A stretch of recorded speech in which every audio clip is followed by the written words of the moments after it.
Welcome, everyone, to our podcast show, Knowledge to Inspire. I'm Tiffani Patlin, the author of Unlocking Your Ability to Heal. And I'm Lauren Patterson, author of Freeing Your Heart for Love. And our sole purpose is to discuss a variety of topics, both popular and taboo. Here we will be sharing our personal experiences and present experts, inspiring guests, and upcoming authors, all with the wisdom and knowledge to inspire you. What are we toasting to today, Lauren? I am toasting to a lot of things. I had my first podcast interview air on the radio over this past week, Awesome. Sunday.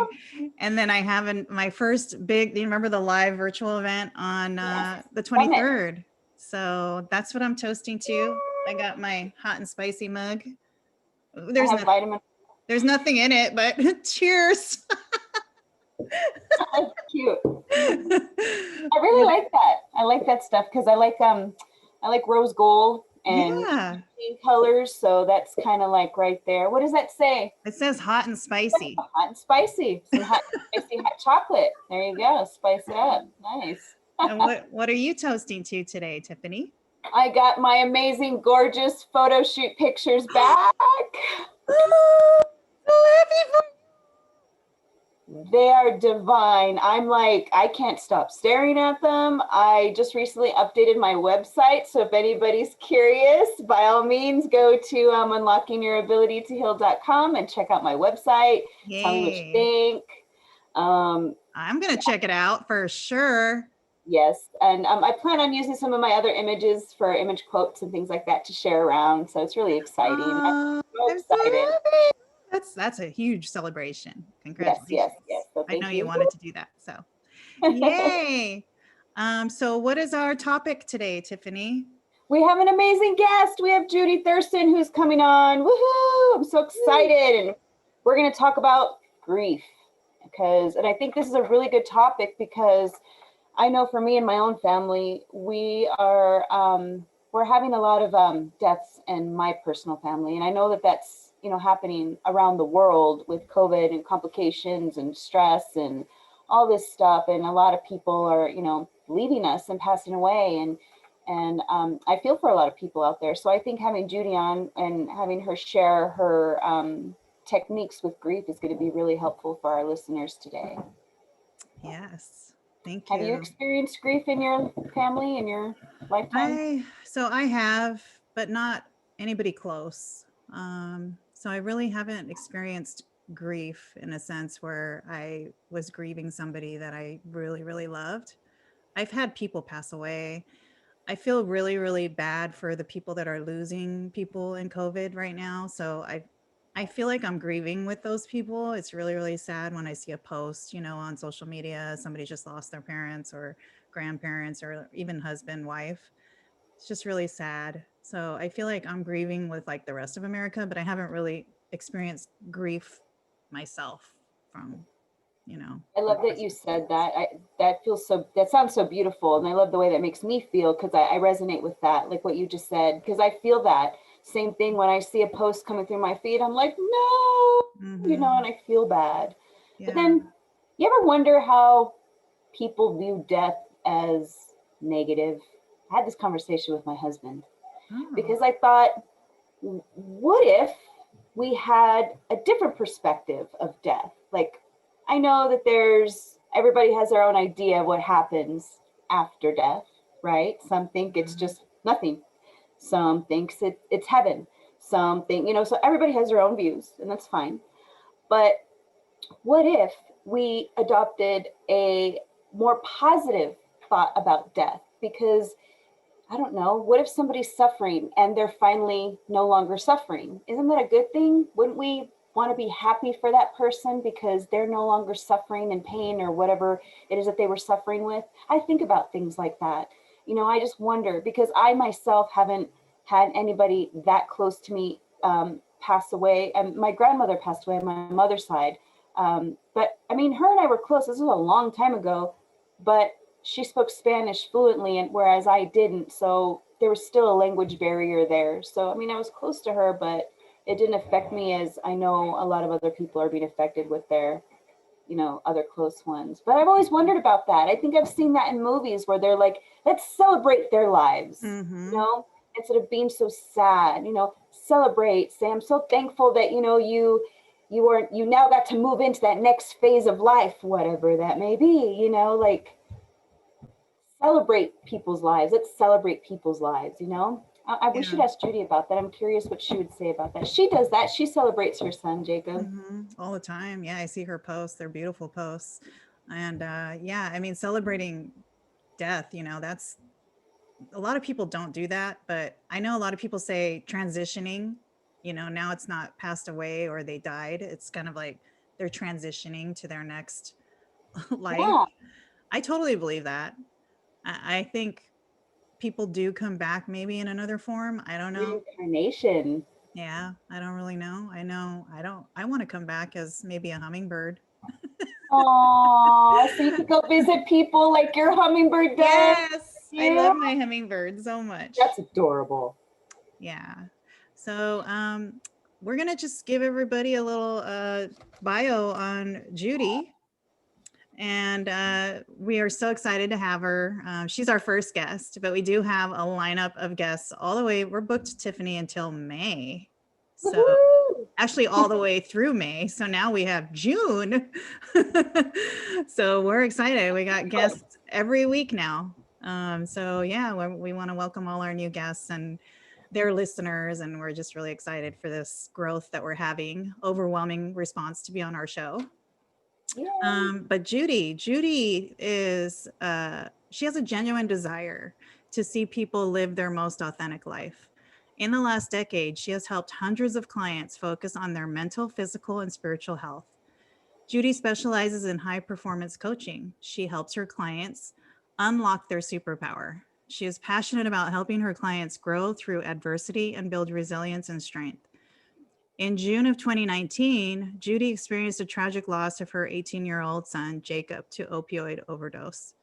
Her #1 best-selling book, Beautiful Tragedy, chronicles her experiences and introduces the G.I.V.E principle. Judy is also a trusted resource for grieving families. She shares tools on how to use healthy coping skills to navigate the storms of grief and uncertainty. And Judy offers one-on-one coaching as well as group coaching and workshops. So she has an amazing background and experience with grief and everything that she does.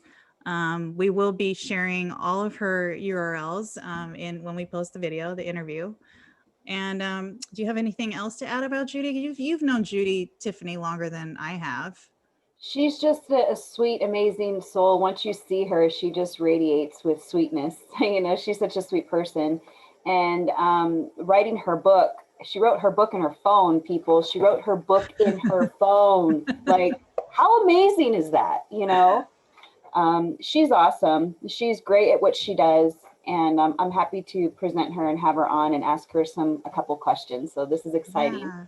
And she also, I think Tiffani, she wrote her book when she came into Christine's program. She actually had the book done, is what she was mentioning to me.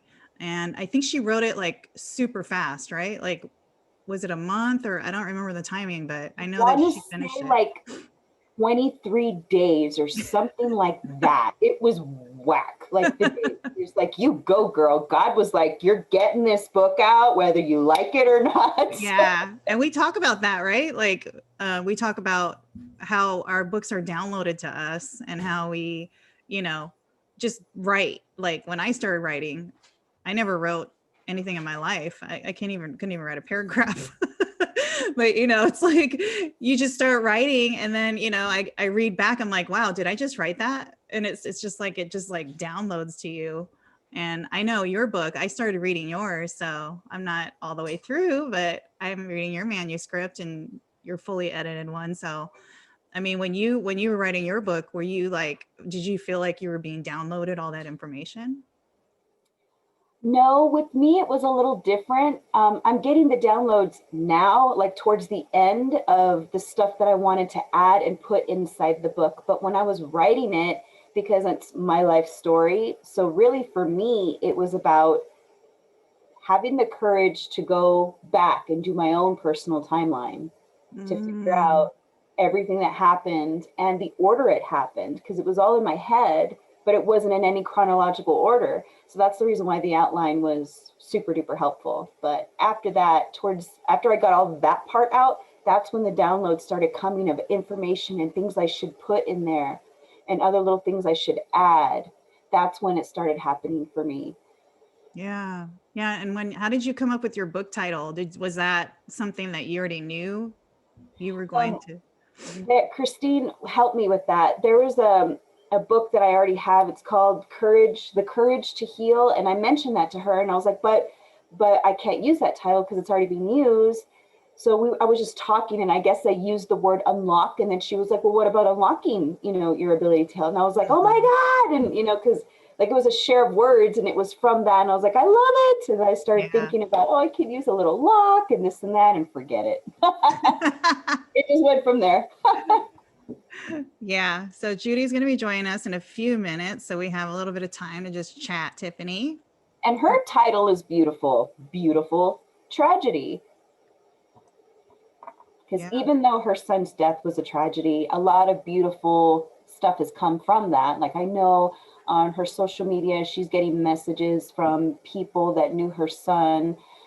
He was well known in the music industry to a lot of kids. And I know that they've been suffering from grief, themselves, stress, mental illness, whatever's going on in the world. It's affecting our teenagers too, especially with schooling, how that's changed for people, all of that. And she's been getting positive responses from people.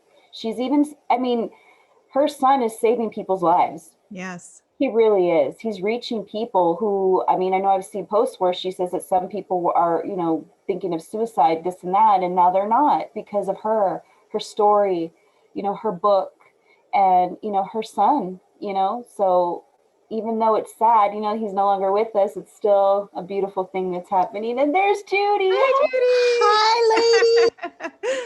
So good to see you guys. Nice to see you. We were just chatting about you and your book and your amazing work and just how wonderful you are and how inspiring. And so we have some questions for you, and Tiffani's going to kick it off with some interview questions. Cool. Now, is this live? It's pre-recorded. It's pre-recorded. Okay. Yeah. So awesome. So we're starting now? Yes. All right. This moment. Everybody's watching. Awesome. Well, okay, so we were telling everybody a little bit about you, about how you wrote a book and the loss of your son and all that. And I really wanted you to share more about your book, about the process, the G.I.V.E principle, all that good stuff. Wow. All right. Well, let's just get right into it. Yeah. So, I secretly wanted to be an author for a long time, but never expected to write a book, obviously, with this topic, not something that I was, ever thought about. And it's really interesting how this all came about because when we got the phone call that my son was going into the hospital, to the emergency room, I was journaling a lot. I was posting on social media. I was texting my family, kind of just giving everybody updates every day. And really, that was kind of the foundation and the premise of how the book came to be, was just me kind of writing down the process and the journey of what we were going through. So let me back up a little bit. June 13, 2019, my husband and I were sitting at the dining room table, and we were getting ready to produce a mindfulness meditation program that I had created, and it was really transforming my life. I felt like the missing link. I've been a health and wellness coach for many years, and like this really was something that, the self-care part of meditation and mindfulness was amazing. And so my husband and I, we were going to produce this 30-day program. And I remember looking at him as he was making coffee, and I was on the dining room table, and I said, I'm feeling a little bit apprehensive because every time I try to launch something big, something bad happens to Jacob. And at that time, Jacob was 18. And since he was 16, he had been battling mental health issues and depression, anxiety, substance abuse, addiction, and in and out of rehab, and so we were just during this tumultuous time. That's why I had to learn how to meditate and be mindful, and did a lot of yoga, just a lot of self-care, because honestly, when you're in that high stress of an environment, if any listeners here have experienced, having to be a caretaker for someone who is dealing with addiction, that it's a very, very difficult situation. So anyway, so we're having this conversation. I said, oh, I'm a little bit, scared something bad will happen to Jacob. And my husband looked over at me and he said, no, he goes, not this time. He says, Jacob's not going to derail this. He's not going to stop this. This is your thing. We're going to do this together, and don't worry. And then he went off to work. And about an hour and a half later is when I got the phone call that Jacob was on his way to the hospital. And little did I know that the very thing that I was getting ready to launch to the world was the very thing that I needed to get through this season of my life. And so those principles that we were going to produce to, share to the world ended up being the tools that I ended up using through my grief process. And that is what became the G.I.V.E principle. So I love how God sometimes gives you the cure before he gives you the ailment, and he had prepared my journey. I mean, I've been health and wellness coach. I've been a life coach. I've been using these principles for my clients for many years. And here I had to use it for myself, and it was very, very intense time, but I'm so grateful that I had those tools. And so the G.I.V.E principle is just an acronym that stands for G stands for grounding, I stands for intention, V stands for visualization, and E stands for expressing gratitude. And what I love about this whole idea of giving is you have to give to yourself first, right? Mm-hmm. Otherwise, you're giving out of your empty cup. Yeah. And so I had to really figure out, especially in this high stress environment of being in the hospital, Jacob being in the ICU, being in a coma, and having to navigate this craziness. I was like, okay, how do I pour into me first before I can be present for other people, especially my son? And so another reason that we called it the G.I.V.E principle is because with Jacob, what we found out after he passed, he was only 18. He was in the hospital for 2 weeks, and he ended up passing away June 27th, is that he was really carrying a huge load. He was an empath. And as we went through his social media, his text messages, emails, he was shouldering so much pain from other people that he was trying to help, and kids who were going through depression, kids who were wanting to commit suicide, kids who were dealing with addiction. And Jacob was the one there supporting them and giving to them. And at 18, he did not have the tools to pour back into himself, right? I mean, I'm old and I'm still trying to figure that out. And that's the kind of work that I do. And I know that you ladies, the same, you guys are such givers, and you are writing books that are going to heal this world. I truly believe that. And so this idea of giving to ourselves first, it's so important. And so the G.I.V.E principle was just that. It's 15 minutes. You can do it anywhere. I mean, most of the time I would do it in the back of the Uber on the way to the hospital. You can do it when it's crazy and noisy outside, because honestly, we need meditation the most when we're in the midst of chaos, not when everything is fine and perfect and zen and candles, right? That's true. That's very true. Good. Those are good words, because that's true. Everybody waits till I'll meditate when it's quiet, but you're right. If you're in the middle of chaos and you need help, that's when we should be practicing it, right? Yeah. And I love that I'm able to share this message, because I think people don't realize they have access to this peace that transcends all understanding at any time, anywhere, any place, right? And so the G.I.V.E principle, if it's okay, I want to kind of break down what that looks like. So G stands for grounding. Okay. And grounding is a very important part of this process because it helps you to be present and it helps you to connect to what is in front of you, right? In the height of chaos and uncertainty, it's easy to think about woulda, shoulda, coulda, how did we get here, the past and blaming and guilt and shame and whatever, which doesn't change the facts of what's right in front of you, right? Or we go at the other extreme and we're thinking about the future. What's going to happen?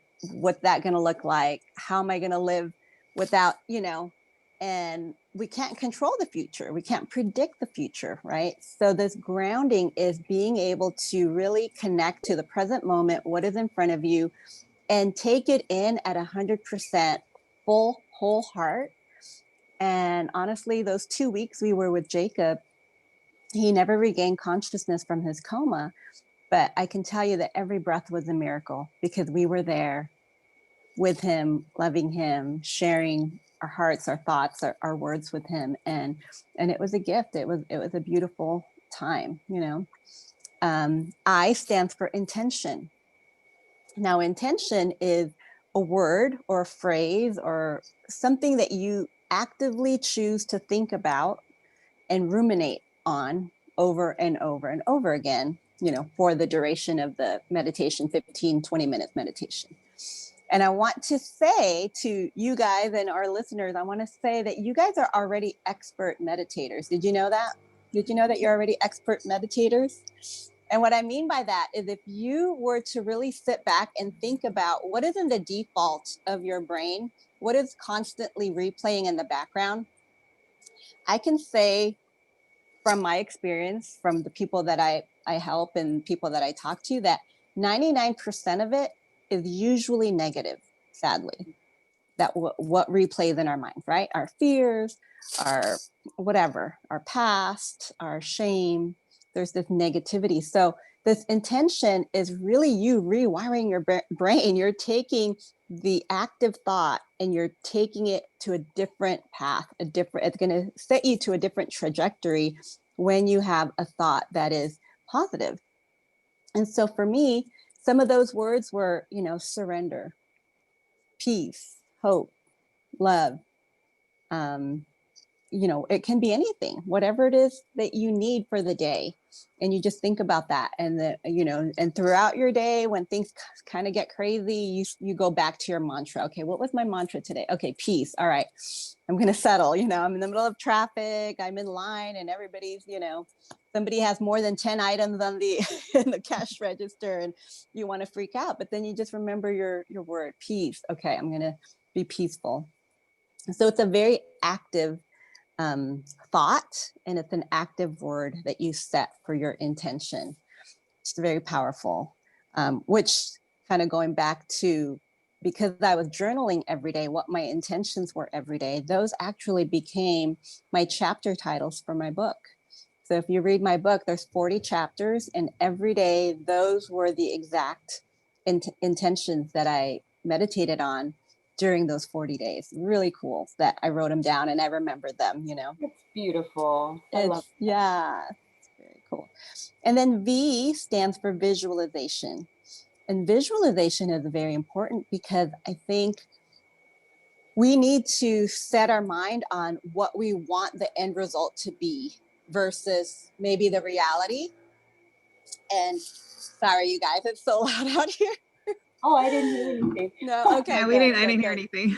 Awesome. You're good. So visualization is setting your mind on what you want the end result to be.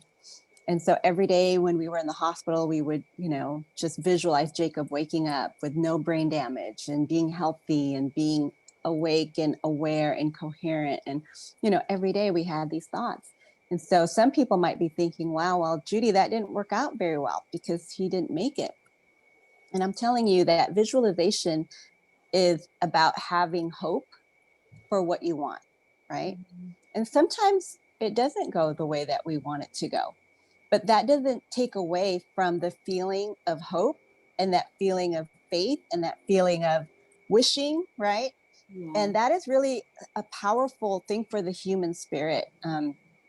I study a lot of Holocaust survivors and people that, you know, have been released from concentration camps, and they interview every single one of them. And they said, what kept you going? How were you able to live through such atrocities, you know?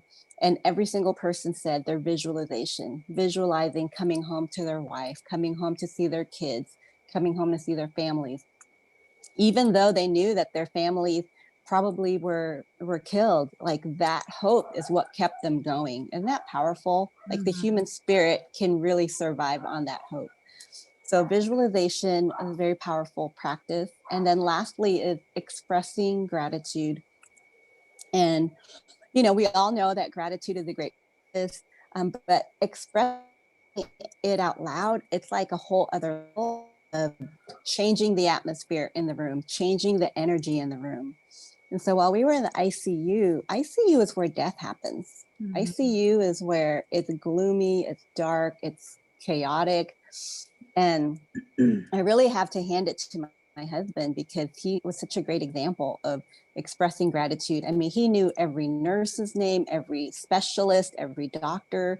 He was asking them how they were doing. He was serving other families in the lobby, you know, water and snacks. And in the middle of all this, I'm like, how are you doing that? You know? But it was such a great example of just being a light in such a dark situation. And nurses were coming up to us after, you know, Jacob passed, just in tears. And they said, we've never seen anything like this. ICU is where death happens, and you guys brought life, and you guys brought a light here that we've never seen. And it was very powerful. And so even though I'm sharing these things from the perspective of what I went through during that time, honestly, anybody can do this at any time. And especially right now, where we are experiencing, you know, a global grief, right? I mean, life as we knew it pre-COVID is very different now. And so how can we use these principles to stay present, set our intention to something positive, visualize something good coming out of this, and then expressing gratitude? Because even through the worst moments, there's always something to be grateful for. And sharing it and sending that energy out there of gratitude is just so powerful. So that is the GIVE principle, ladies. That is so beautiful. Tiffani and I were just talking before you got on about grief, and I've been meditating since last year. I just started. So I totally see everything you're talking about, because I actually, in my meditation, I visualize a lot. Yeah. And I try to, I'm aware of what's happening in the world, but I don't focus on it. And I just manifest my desires. I write them down, I bury them, I burn them, I release it to the universe. And I visualize myself, you know, walking into these buildings, meeting my publisher, you know, and I can see it all. And so, like, just what you explained was just so intriguing. I mean, I practice all of that now, and just the way you explained it is just so beautiful and inspiring. Yeah.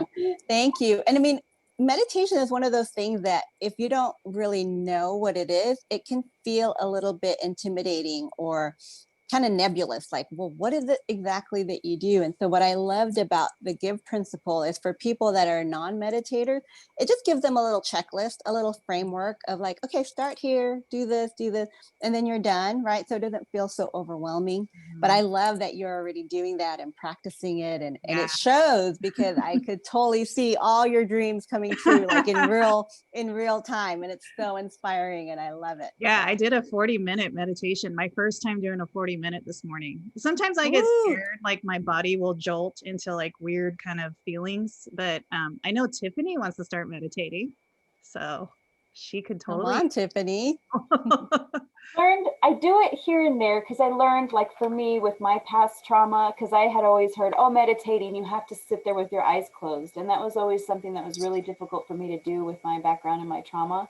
So when I learned that you could actually meditate with your eyes open, I was like, okay, so I guess I do it, but not, I guess, traditionally. Yeah. But that I'm definitely going to start doing more of. with me and Lauren, yeah. But I did want to ask you for some examples of how we can care for ourselves first. Like, what did you do? Because I feel like if there's other people out there that are grieving and they need to do that for themselves, they might still not know how. Yeah, great question. So the meditation is just to unplug, right? I mean, right now I've been doing a lot of meditating because I need to unplug from the media, from the craziness, from the polarization of everyone's opinions, right? And so just unplugging and connecting to yourself is so much power in that. And I think people just don't even realize how much power is in that. Giving yourself the time to process your feelings in real time. And what I mean by that is kind of just noticing, am I sad today? And allowing yourself to be sad, right? Am I angry? Am I happy? For grievers, right? There's kind of this stigma or kind of unwritten rule that if you're grieving, you can't be happy, because if you show any joy, then you're not, that's not being respectful. It's like, who said that? Yeah. Trust me, if I feel joy, I own it and 100% feel it, because you don't know when it's going to come around again, right? Because there's so much, especially in the very beginning of my grief journey, it was just such intense sadness that physically it was even hard to breathe. And so when I had moments of joy where I could laugh and I could post a funny meme or, do something that would just lift my spirit, I make no apologies for that. And I think that is so important, that we learn how to live wholeheartedly and really embrace the feelings. Like yesterday was Jacob's birthday, and I think I went through every emotion the whole day. Like there was a part of me yesterday that was really angry that he would have been 20, and I was really angry at him. Like, what could you be doing right now? Where would you be right now if you were here? And I found myself. And so I think we kind of hold ourselves back from feeling things because we don't think it's appropriate. And all of our human emotions are appropriate. They're there for a reason. And it's okay to feel them all. I cry all the time. and I don't, try to hold it back or say, okay, I just have to be strong. I have to be strong. Again, where did that come from? What does that mean? For me, showing your vulnerability, showing your weakness, that's strength, right? So holding it back and trying to like suck it up, that, all it does is stunt your growth, because grief is energy, right? And so if it doesn't go out, guess what? It'll go in and it will either implode or explode, right? It'll manifest in physical ailments. It'll manifest in anger, being really harsh or having this disproportionate reaction to the offense. I was on a webinar this week and we talked a little bit about like, well, how do you know if somebody's grieving? Like somebody might not even know they're grieving, right? And so just remember that some really cool definitions of grief. One is that grief is an end to a familiar pattern or behavior. Okay, an end to a familiar pattern or behavior. So when you think about that, that covers a lot of stuff, right? That's not just death. It could be divorce. It could be moving. It could be moving to another job. It could be graduating high school, right? The end to a familiar pattern or behavior. So that is grief. Also, grief is unresolved emotions that have not been delivered, that have not been expressed. And so you imagine all these people walking around, we're just kind of like walking time bombs, that have all this grief that's just like shoved under the rug. And so whenever you've heard the term like going postal, it's not because that one day that person was angry. That was because that one day it finally just blew the lid because of all this unprocessed emotions and grief that have been in there for who knows how long. Yeah. So for me, part of my self-care is making sure I deliver all those communications as much as I can in a healthy and a safe way. Does that answer your question? Mm-hmm. Yep. I love how you define grief too, because I didn't realize you can be grieving a divorce, right? Or grieving losing a job. But I know when I was depressed, I had severe suicidal depression when I was 16. So I think I kind of know where your son was at because I was there and I didn't even know where all those sad feelings were coming from. I knew that I was sad, but I was like, why am I sad? And I just carried all that through my adulthood, but I was determined to like get out of that sadness. I was like, there's got to be some happiness in the world. And so I just have this like ability to just like pull myself out of it, but it took me a long time. It took me like 29 years before I was like, I'm done, I don't want to be sad anymore. I'm worthy. I'm worthy of love. And so like the way you describe grief is just like, I was grieving. I didn't even know. I thought grieving was only when somebody passed away, but I didn't know I was grieving something like throughout my whole life, even past relationships. Knowledge to inspire. And most people don't. We're very ill-equipped to deal with grief, especially in the West, because we want things tied up into a pretty little bow and then compartmentalized, and here's 3 steps and you're done. Grief is very complex. I mean, there's 44 different types of grief, right? And most people think, well, it's just death, like that's grieving. And when we start to really learn how to process grief and give each other permission to process grief in a very safe, healthy space, I mean, man, that's just being human. Healing happens in safe communities. So when you're able to express your grief without judgment, without someone trying to fix you, without someone trying to say, oh, time heals, it doesn't heal. Time doesn't heal. Action is what heals us, action, right? And so that's why I love being a grief recovery specialist, because it is the only evidence-based, action-based program on grief that's out there. It's been around over 40 years.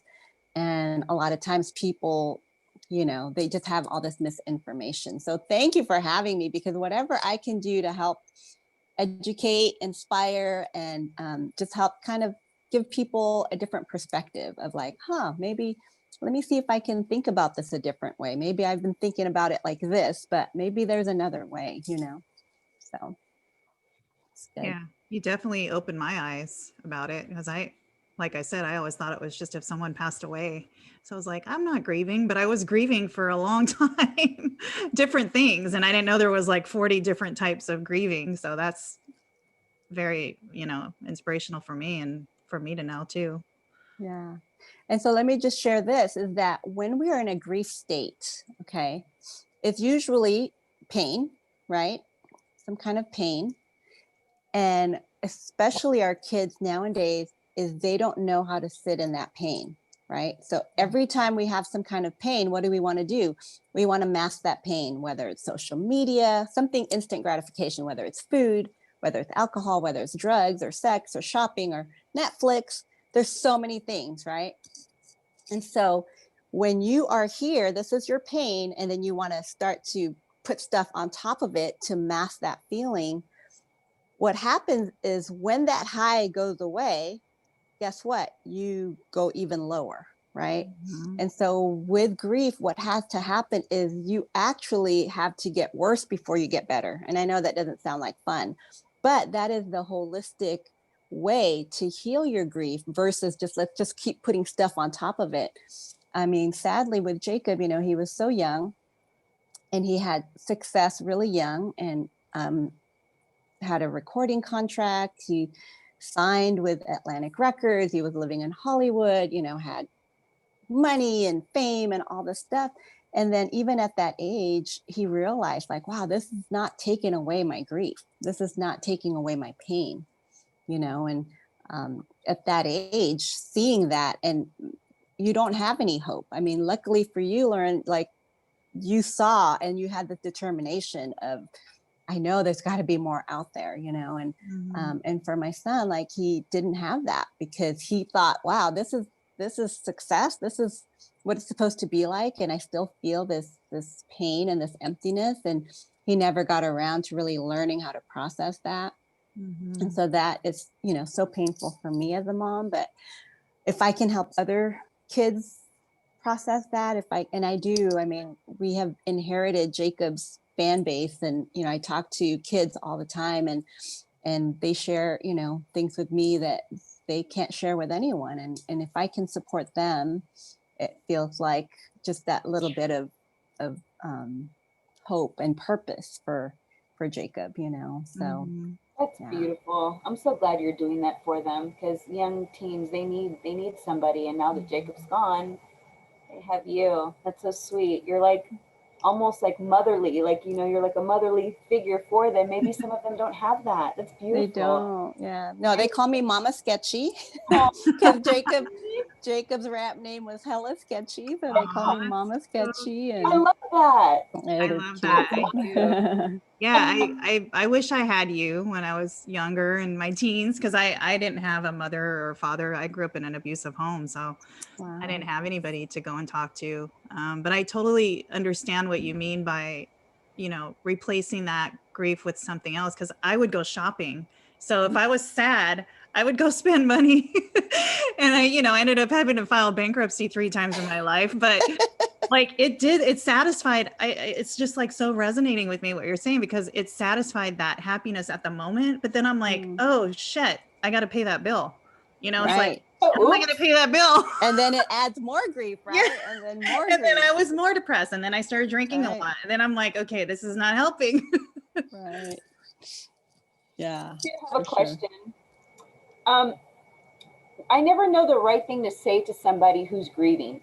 What advice can you give to other people who want to help those who are grieving? And what can we say? What are appropriate things to say or helpful things to say? And maybe what should we not say that people maybe think is good, but it's really not? Like, give us your feedback. I love that.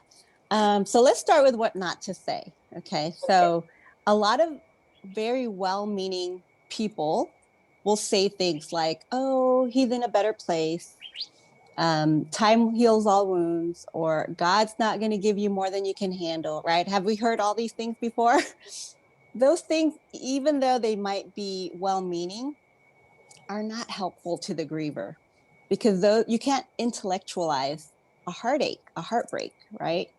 And so instead of trying to give platitudes or little hallmark sayings to someone, it's okay to say, you know what?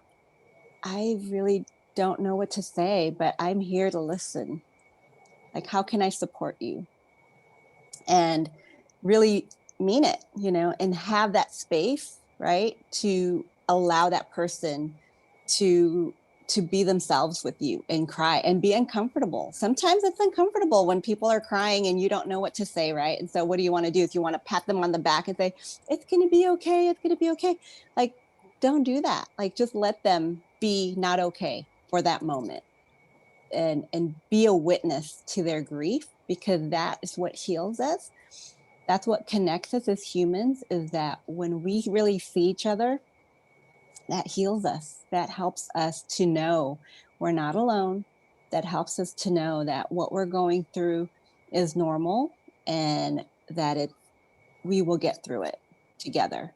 You know, I was sharing in that webinar the other day how sadly the responsibility is going to be on the griever to share what they need. You know, somebody wants to try to start, you know, if you're grieving and somebody comes at you, wants to give you advice, or then they want to share their own stories, like, oh, well, you know, I lost my dog and my grandpa and my, you know, and they want to start comparing stories, and they mean well, and they're trying to relate to you, but that's not what a griever needs. They just need your presence, and they just need your ears and your heart, and maybe a hug, you know, and your tears with them. But as a griever, it is your responsibility. Like, if somebody's saying things to you that's not helpful, you know, you just need to stop them and say, you know what, I really appreciate that you're trying to encourage me right now and help me right now, but honestly, that's not helping me. What I really need is this, right?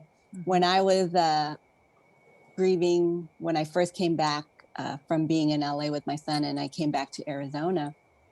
And I mean, I was very vocal about what I needed. I told my friends, I need chocolates, I need wine, I need somebody to bring dinners. I don't have energy to bring, to make dinners right now for my family. Like, and it's very humbling, right? It's very vulnerable because especially as independent women, we feel like, okay, I can do it and I don't need your help and I can do anything. But the responsibility is on the griever to share what you need. And that's what we're here for. And trust me, people want to support you.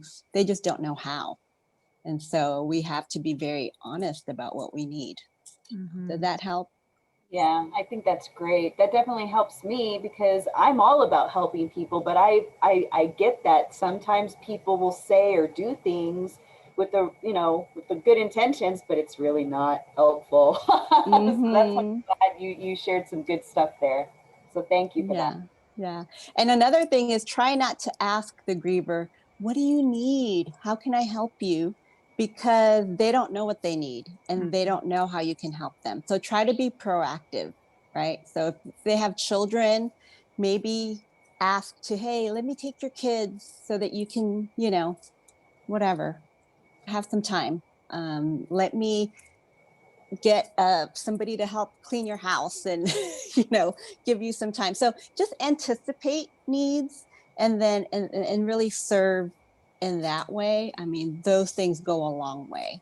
Meals are always great, cards, words, but really your presence is really the most important thing. A lot of times we have this idea like, oh my gosh, let me give them their space. And that's actually the worst thing you can do to a griever because it just isolates them. They're already feeling alone. And you say, let me just give you space. Then they just feel even like, oh, I need people, but they don't know how to say that and they don't know how to communicate that. So, yeah. Yeah. So Judy, are you working? So everybody is, curious about what projects are you working on now? And are you writing another book or? Oh my goodness. I have so much stuff on my plate, which has been really exciting and really fun. I am doing a lot more coaching and I'm really loving that because I just love connecting with people on such a intimate level and helping people work through whether it's their grief, whether it's their wellness, whether it's they're launching their businesses. That's been a really fun thing. I am working on putting together a companion to my book, a G.I.V.E principle journal planner type kind of companion that just helps people organize, their success habits and maybe a book or two under my wing. I don't know. But you know what? I think if anything, Jacob, what he really has taught me is how to live so fearlessly and authentically and boldly, courageously. And he was only 18, but man, he learned that so incredibly, like his music and how he put himself out there, his style and his fashion. And like, he didn't really care what people thought at that age. And I thought, wow, that's amazing. And I'm learning that from him because, now is the time. And I love that you ladies are doing it too, is that, okay, what gift that you have that's inside of you, the world needs it. And so it's time to start playing big and stop playing small and stop wondering what people are going to think or people pleasing or, worrying. And I'm excited about that because there's so much that I know I want to do and I want to put out into the world. And I feel like Jacob's spirit has helped me to just have that boldness and that courage. So I'm learning from him. Awesome. Shout out to Jacob. Shout out to Jacob. Happy birthday. Happy belated birthday, Jacob. Yes. Yeah. 01/11/01 was his birthday. So 11/11. So he's an angel number. That's right. He's an angel and he's my angel. And so that's so awesome. very, I have very a great proud. I have a great 111 story real quick. Yes. I filed for my business license. I didn't mention that to you, Tiffany, but I got a business license now. And the amount to pay was $111. And, you know, it means prosperity and all this stuff. And I was like, wow. And then they came back to me a day later and said, you owe 25 more. But just getting that, you know, 111 on my business license, I was like, that's awesome. I will gladly pay that. Like a confirmation, a validation, right? Yes. Yes. That's And awesome. so we have like a few more minutes. Tiffani, do you want to ask Judy anything else, or how can people contact you? Yeah, go ahead and you know, want to let people know how they can contact you or anything, call to action, anything. Yeah, so right now we actually put the book on sale for Jacob's birthday to honor his birthday. We have the Kindle for 99 cents on Amazon or Barnes & Noble. And the hardback is $14.99. So those you can get on Amazon, on Barnes & Noble, or on my website for a signed copy. And my website is judythureson.com, all one word. And yeah, if you need support, you have any questions, I'm always available. I'm always here as a resource for you. Like I said, I'm fielding, calls, emails, messages all the time. And it's really an honor to be able to do that for people, and just to provide that space to share and to, give input and advice, and, and just listen. So. And you're also giving out your guide Yes. right, onto your email. Yeah. So if you go to my website and go to the G.I.V.E principle, you'll get a beautiful PDF that you can download. And again, it's just a great little guide, a framework that you can put up, in your bedroom or in the refrigerator, just to kind of remind you, okay, what does G.I.V.E principle mean again? And just kind of go through those action steps. And it'll give an explanation to what I shared earlier, and you'll have your own PDF, beautifully done. So you can get that by going onto my website.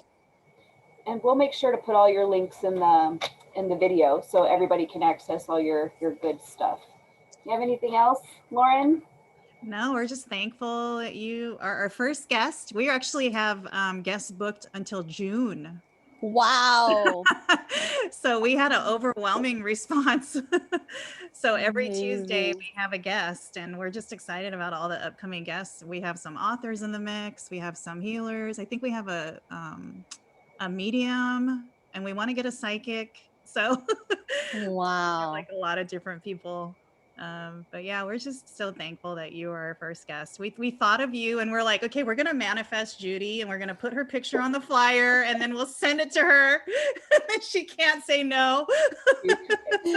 I will never say no to you guys. No, I'm so proud of both of you, and I just love how you just made it happen. And I know that both of your books are going to be such gifts to this world, so needed. Both of your stories are incredible. And I just appreciate your boldness and your courage to putting your story out there so that it will help other people. And I have no doubt that it will. So thank you guys. I love that we can all be fellow authors together, and such an honor to be here, to be your first guest. And I just love you both. We love you too. Are we pulling a card today? Would you like to pull a card? I didn't get my cards. Oh no. But do you have a quote? We usually end with a quote. We probably didn't get a quote either. Let's Judy, do you have a quote that you can leave, or something positive, like a positive word, something, words of encouragement for our audience today? I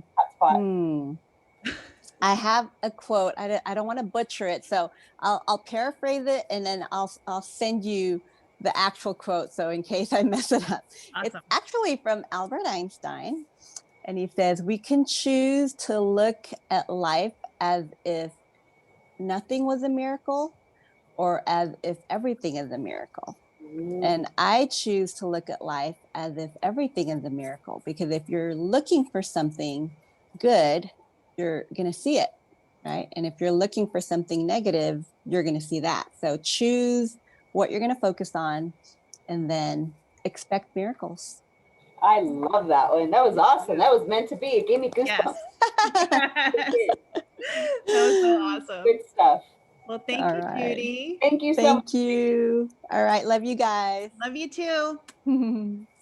Bye-bye.